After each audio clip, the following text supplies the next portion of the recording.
कुछ जंगली शेरों ने मिलकर एक गधे का शिकार किया, लेकिन उनमें से एक शेर ने कहा, इसे मारो मत, मेरे पास इसको लेकर एक बेहतरीन योजना है।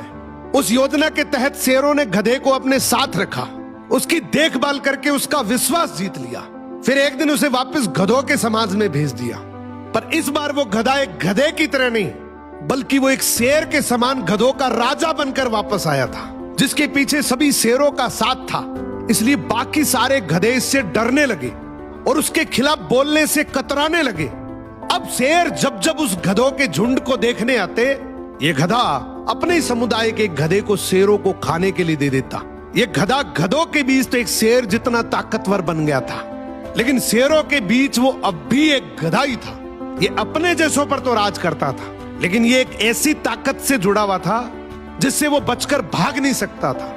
इसने हजारों मासूम गधों की कुर्बानी दी, सिर्फ ये सोचकर कि इससे मैं और ज्यादा ताकतवर बन जाऊंगा। एक दिन ऐसा आया कि सभी गधों ने एकजुट होकर उसका विरोध किया और ये ठान लिया कि इस बार शेर जब भी शिकार करने के लिए आएंगे तो हम में से कोई नहीं जाएगा, चाहे उसका परिणाम कुछ भी हो।